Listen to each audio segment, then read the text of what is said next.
In addition to the 7 leave no trace principles you just learned about, there are 3 things we want to go over in detail that are going to apply to leave no trace in the environments that we're headed into. So specifically onto Mount Rainier, onto Mount Baker, Mount Adams, or other locations in the North Cascades.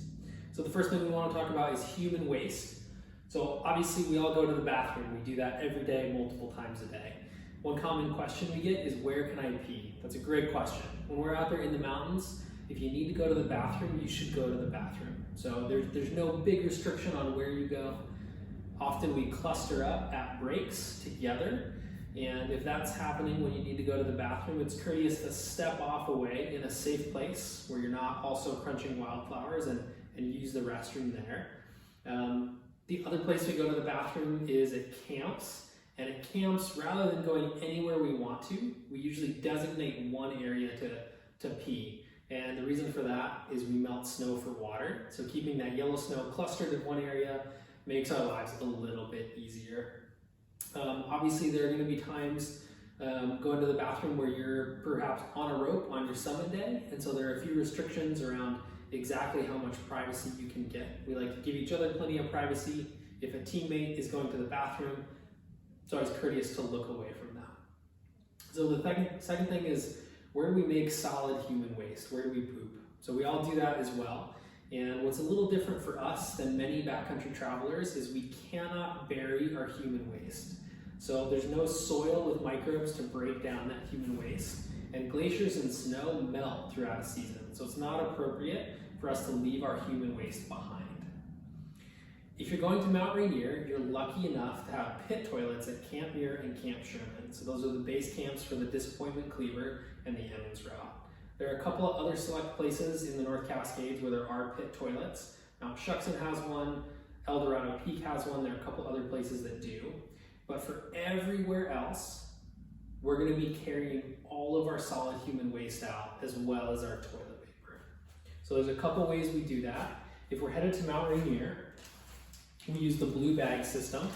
So this is just 2 poly bags with 2 blue twisty ties. And what we do is we track down our toilet paper and our hand sanitizer, get this blue bag out, and then we make a direct deposit. So the technique is to just hold this right between your legs, snug it up so you don't miss, go straight into this bag, and then use your toilet paper, throw your toilet paper in there, and then you're gonna close this up, stick it inside the outer bag, and then close this bag out. And the reason we use these blue bags on Mount Rainier is that Mount Rainier National Park actually has the facilities and the practices to enable them to safely dispose of your human waste in this format. So there are a few locations at camps like Camp Sherman or Camp Muir that we already talked about where you can get rid of these, or at their trailheads there you can also get rid of these. We provide these for you if you're coming out to climb Mount Rainier with us.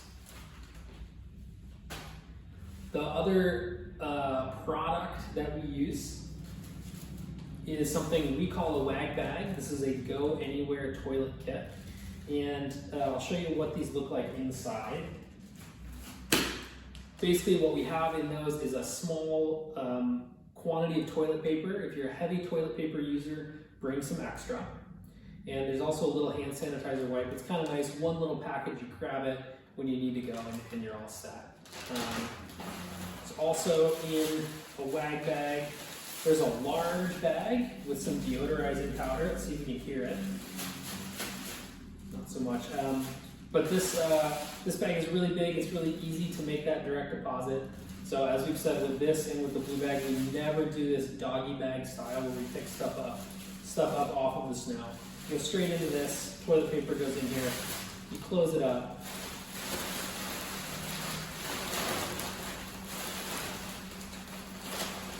And that'll go right into this outer Ziploc bag, basically. So you can use these multiple times. For shorter trips, some people prefer to use these just once, so you don't have to open that back up.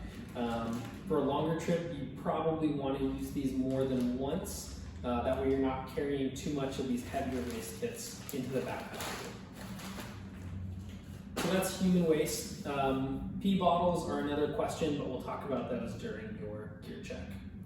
The next question we got is micro trash. So we're headed into very windy environments typically. Unlike here, where if I were to open a Snickers bar and accidentally drop the corner of it, I could pick that up, but in the mountains, the wind is going to take that little piece of micro trash and blow it away. And we want to be really good stewards and be careful about this. Micro trash can accumulate out there. That's gross for you, that's gross for anybody to come across that trash in a wilderness setting. So be really cognizant, be really mindful of those little trash items that you can develop during a trip. Even things like your chapstick cap, it's easy to drop that and lose that in the snow. So just be really careful, be slow, thoughtful, methodical about how you use these items and where you store your trash. Pockets are another place where we can have issues with trash. If you just stick something in there, say again your Snickers bar wrapper, stick a glove in there, and then you fish your glove back out of there, it's easy to accidentally pull that trash out as well. So we want to be thoughtful about that and make sure that doesn't happen. The last thing to talk about is lost gear. So it's really easy to lose gear out there that we don't want to lose, and that just adds waste to the mountain as well. So 2 reasons that's bad. First thing to talk about are smooth-sided objects. So a full water bottle, like this Nalgene here, if I set this on a snow slope, on its side like this, it's very smooth, and it's just gonna slide straight down that snow slope. So specifically with a water bottle, that's dangerous. So this becomes a missile when it's sliding quickly. Could hit somebody, we don't want that to happen. I don't wanna lose my water with hydration mix or whatever I have. Helmets are another culprit. If we look at the bottom of this helmet, this is basically a sled. And so if I were to set this on a snow slope, it is going to go rocketing away, potentially ending my climb if I needed to continue safely. So if for some reason you ever need to set your helmet in the snow, it's rare, but it does happen. You want to set your helmet down in what we call happy turtle position as opposed to sad turtle position, and then you should be all set. Lightweight items like a lightweight rain jacket, liner gloves, anything like that, these things can also blow away. So what might feel like a gentle breeze to you when you're digging in your backpack, let's say at a break, could be enough to blow a lightweight object away from you. Again, you don't want to lose your jacket or your liner glove, and the mountain doesn't want to keep your gear. So be slow, be thoughtful with all of this stuff. Be careful when you're digging in your pack, digging in your pockets, and we should be able to climb safely without leaving any trace.